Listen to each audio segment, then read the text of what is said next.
Salut et bienvenue dans Tuto Palace. Dans cet épisode, on va voir la crontab. Alors la crontab, alors toujours dans nos petits containers, je vais me remettre dans un container. Et comme je les recrée en permanence, je vais mettre à jour mon container. Enfin, la liste déjà. On a déjà vu ça ensemble plusieurs fois. Et puis pour pouvoir installer quelque chose, et je vais devoir installer cron.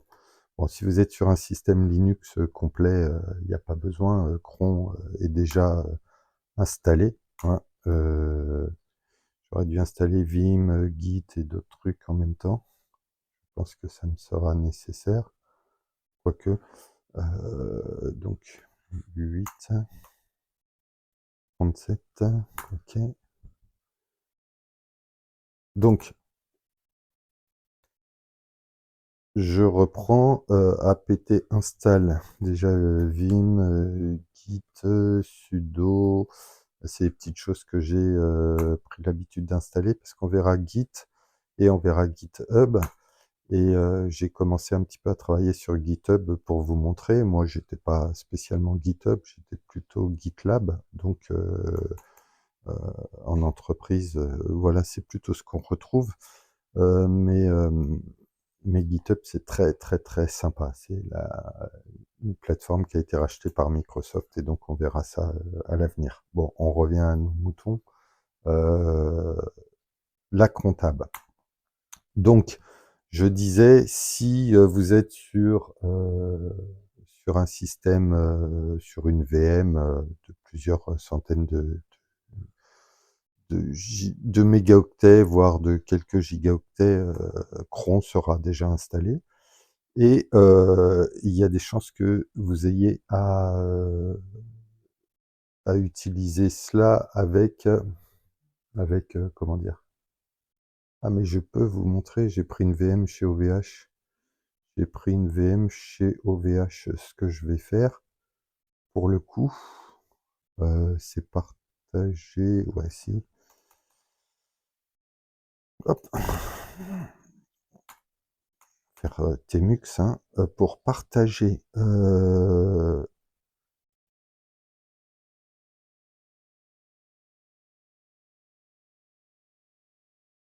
Voilà. Pour partager l'écran en deux. Et donc, en fait, là, je reviens dans mon container. Voilà. Et là, je vous montre si je me connecte sur une VM. Voilà. Il me demande de mettre la passphrase. Là, je suis sur une VM, un VPS chez OVH. Donc, en fait, là, ça nous permet de voir, en fait, que là, on a la VM et que ce sera plutôt avec l'utilisation de systèmes CTL qu'on pourra avoir le statut de cron. Et il nous dira que c'est chargé, c'est actif, voilà. De l'autre côté, sur, sur un container, hein, dans un container, c'est plutôt service qu'on aura à utiliser. Donc si je fais service cron, status, il me dit que cron ne fonctionne pas. Alors oui, la différence entre service et cron, bon, service on aura toujours. Si là je quitte et que je fais un service, service cron status, j'ai exactement la même chose. Mais on aura tendance de plus en plus à utiliser système CTL qui est plus récent. Système CTL est apparu pour, pour permettre de démarrer tous les services, parfois en parallèle. Donc gagner un peu de temps au démarrage d'une distribution Linux. Donc voilà. En revanche, dans un container, dans une distribution embarquée, système CTL, ça n'a pas grand intérêt. En fait, dans un container comme dans une distribution embarquée, en général, il y a il y a quasiment pas de services ou très, très, très peu. Il y a très peu de services et puis, bon, on n'a pas besoin de les paralléliser, ça démarre dans la seconde, en fait, hein, c'est parfois le service est unique, hein, la distribution, heu, elle est, tellement light que, elle fait une chose, quoi.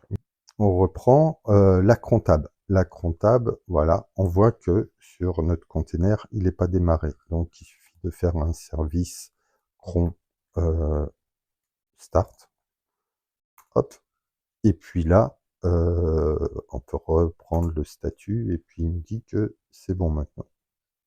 Voilà. Et du coup, comment utiliser cron? En tant que bon, bah, là on est root. Comment utiliser cron? C'est, on aura juste à faire un cron tab -e pour edit. Et pour ceux qui connaissent pas cron, une petite explication est nécessaire. Vous avez plusieurs champs. Vous avez le mois, l'heure, vous avez le jour du mois, day of month, vous avez le mois, month, et vous avez le jour de la semaine, day of week. Et puis ensuite la commande. Donc par exemple, si on veut prendre un exemple bête et méchant, il suffit de dire que je veux, par exemple, quelle heure il est là? Il est 13h41. On va se laisser un peu de temps, on va dire si pour à 43 les minutes. À 40, 44, 43, ouais. 43 heures de 13h. Et puis les autres, bah, c'est comme si on faisait ça tous les jours du mois, euh, tout le mois, tous les mois et tous les jours de la semaine. Et puis on va faire un petit exemple avec ls-l qu'on va rediriger dans la home, non, directement dans le fichier. On est en tant que route, donc dans route Arbo. Voilà. Hop. Et puis on enregistre. Voilà, puisqu'on a mis à 43. Hop. Et donc en fait, il nous dit cron installing new cron tab. Donc OK. Donc on fait un ls et puis on devrait avoir à 43. Donc d'ici très très peu de temps, on devrait avoir un fichier Arbo.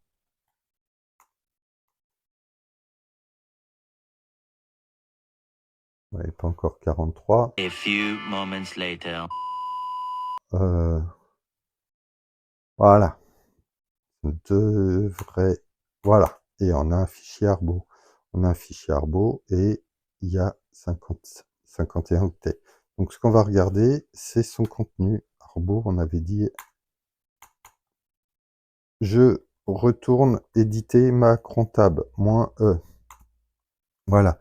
Alors la cron-tab, vous avez vu un peu le principe. Il y a aussi la possibilité, par exemple, de faire des notations un peu spéciales. C'est-à-dire que là, j'ai envie d'avoir un truc qui fonctionne toutes les minutes. Toutes les minutes. Et là, du coup, j'ai plus à préciser, je vais dire toutes les heures. Voilà. Toutes les heures et toutes les minutes. Toutes les 1 minute. Toutes les 1 minute, je voudrais qu'il me fasse un truc. Et puis, ben, du coup, là, hop, on va dupliquer, on va éviter d'effacer le fichier à chaque fois.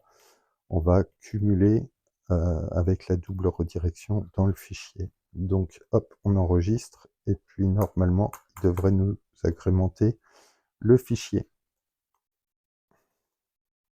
Je vais remettre l'alias, mais mon alias, ça m'ennuie. ls-a. Voilà. Non, -l. Voilà. Voilà.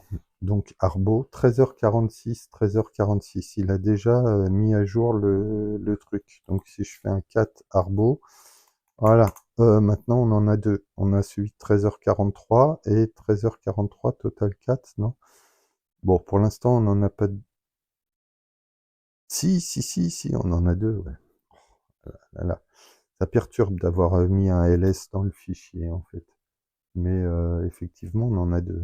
La crontab, elle fonctionne souvent avec les scripts. Donc, en admettant, je vous montre en admettant que on ait un petit script de mise à jour. Donc, on va écrire rapidement un tout petit script de mise à jour. Mise à jour.sh. D'accord? Donc, en fait, je vais écrire le minimum, vraiment le minimum, et puis de toute façon, on verra des scripts bin bash, par exemple.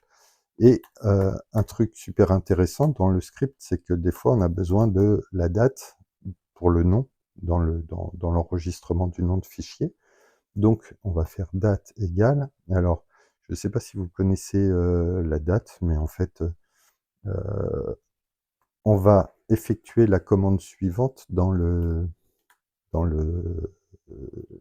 dans la variable, et on va dire date, la commande date, et elle fonctionne de la façon suivante, entre guillemets, on met un plus, et puis ensuite on choisit le pourcentage, et puis ensuite on peut mettre le petit y pour l'année, mais c'est sur 2 chiffres, le grand Y pour l'année sur, comment dire, sur 4 chiffres. Ensuite, on peut faire petit pourcentage à nouveau, et le mois, c'est petit m, pourcentage, et petit, petit d pour jour. Voilà. Ensuite, on dira tiret, et on mettra l'heure même, et c'est pourcentage grand H et pourcentage grand M. Voilà. Donc là, normalement, j'ai enregistré la date dans une variable date. Donc en fait, après, je peux rediriger, alors après, voilà, je peux rediriger la sortie de mon script avec une commande qui s'appelle exec. Je peux dire que toutes les sorties, alors normalement la sortie 1 c'est la sortie standard, la sortie 2 c'est la sortie erreur, et si on veut toutes les sorties, hop, on met l'esperluette. Et je peux rediriger tout ça en disant que je veux que tu m'enregistres le truc d'en route, qui s'appellera, enfin on va lui donner un nom, on va pas compliquer, mise à jour.log, mais mise à jour.log, mais entre les deux, on fera underscore et on mettra notre variable date. Voilà. Alors c'est mieux quand si on peut faire ça, mettre ça de cette façon-là. Voilà. C'est mieux pour le shell. Et donc en fait là, on redirige la sortie de notre mini script. Bon, alors maintenant on s'occupe de ce que le script va faire. On va faire un apt apt update et apt upgrade. Voilà. Full upgrade même. Soyons fous. Full upgrade. Voilà. Et donc en fait, on a notre script. Je m'arrête, je l'enregistre. Voilà, toc. Donc on ne se complique pas la tâche. Et puis là, je regarde une chose. Si je veux, j'oublie pas de rendre mon script, comme on avait vu, hein, exécutable. Donc je fais un chmod et je veux le rendre exécutable uniquement pour moi, donc pour le user. Donc U plus X, voilà. Je rappelle, si j'avais voulu plus simplement le rendre exécutable pour tout le monde, le plus X aurait été suffisant. Voilà. Moi, je le veux que pour moi. Voilà. Et mise à jour. Voilà, on regarde à nouveau les permissions et vous pouvez voir que moi j'ai RWX, hein, si vous avez suivi euh, le petit tuto sur les permissions. D'ailleurs, il y a un pouce bleu supplémentaire, donc c'est super. Il n'y a pas beaucoup de pouces. Les gens ne pensent pas finalement à laisser des petits pouces bleus de temps en temps, alors que ça fait super plaisir. Voilà, c'était une petite parenthèse. Bon, voilà, j'ai mon script. Je lance mon script. Mise à jour.sh. Hop. Et là, vous avez vu, hein, il a duré un petit peu de temps. Et là, si je fais un ls, hop, il m'a fait, qu'est-ce qu'il m'a fait? Il m'a fait un log. Voilà. Et qu'est-ce qu'il y a dans ce log? Eh ben, mise à jour underscore, hop. Et ben voilà, je vois que il a fait des trucs de mise à jour. Et il me dit, voilà, à la fin, que tout s'est bien passé. J'ai pas de message d'erreur, j'ai juste des petites choses qui font que. Donc j'ai un super petit script, et ben voilà, de mise à jour dans le répertoire route. Bon, alors, habituellement, on le mettra dans un petit répertoire bin, hein, comme je vous avais dit, on crée un petit hop, et puis on move le machin dans le bin, le script dans le dossier bin. Ensuite, on se fera aussi, par exemple, mkdir un petit dossier log. Voilà. Et puis, on ira modifier directement dans notre script de mise à jour. Bin mise à jour. On ira modifier ça en disant que je veux le log au bon endroit, je veux dans route log machin. Hop, ok. Allez. Et donc, en fait, voilà, j'ai bin et log. Celui-là de mise à jour. Je vais pas le supprimer, je vais simplement le bouger dans, dans log. Voilà. Donc comme ça, tout est organisé. Et là, je retourne dans ma crontab. Et dans ma crontab, je l'édite. Hop. Et au lieu d'avoir des commandes un peu bidons, voilà, je vais lui dire que je veux exécuter le script qui se trouve dans route, route bin et qui s'appelle mise à jour.sh. Et puis pour l'instant, on va s'amuser, c'est-à-dire qu'on va le lancer toutes les 3 minutes. Voilà, toutes les 3 minutes. Hop. Et donc, en fait, voilà, en attendant, alors si je veux revoir la crontab, je peux faire -L, crontab, -L, comme si c'était une façon de la lister. J'ai pas exactement... voilà, et donc je peux voir que j'ai bien changé le truc. Donc toutes les 3 minutes, je vais avoir une mise à jour. Donc évidemment, toutes les 3 minutes, c'est juste pour le test, mais sur un serveur, ce qui est intéressant, c'est que toutes les 8 heures, par exemple, ou toutes les... ou 2 fois par jour, toutes les 12 heures, on peut demander au système de se mettre à jour. Ça, c'est très très bien dans la mesure où, en fait, s'il y a une faille de sécurité et qu'elle est corrigée, que la correction est dans les dépôts, bon, bah, notre système, il est faillible pendant 8 heures ou pendant 12 heures. C'est-à-dire que au-delà, il se sera mis à jour et il aura été patché. Voilà, ça, c'était la petite parenthèse. Ensuite, on revient sur nos logs et sur notre script. Donc, ls log. J'ai encore qu'une log pour l'instant.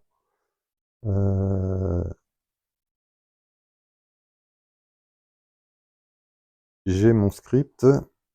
Et donc, en fait, 13h52, ouais. Donc, je devrais pas tarder à avoir une autre log. Comptable, -L.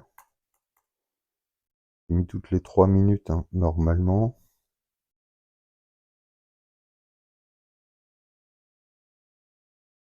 Toutes les 3 minutes, je ne sais pas quand est-ce que je l'ai démarré. Est-ce que j'ai suffisamment d'historique pour voir que quand j'ai retouché, enfin bon bref, on s'en fout, ça devrait vraiment pas tarder. Donc,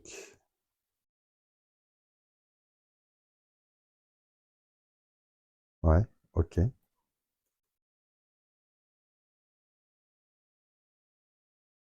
Peut-être à 57, on attend jusqu'à 57.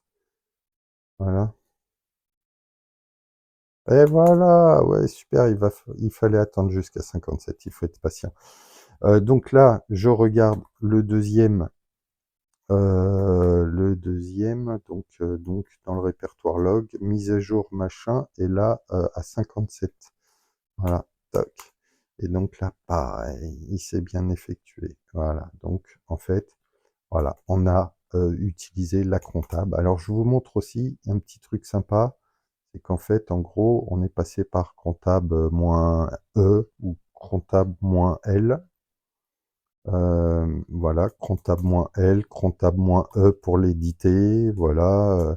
Et en fait, les fichiers vont directement dans, se logent dans var, les données variables. On n'avait pas vu encore beaucoup de choses dans ce répertoire, mais slash var, c'est les données variables. Donc souvent sur un serveur, c'est une partition séparée. Comme ça, si la partition est remplie, euh, comme c'est des données variables, comme les mails, les logs, et ben si la partition est remplie, ça remplit pas le reste des autres partitions système.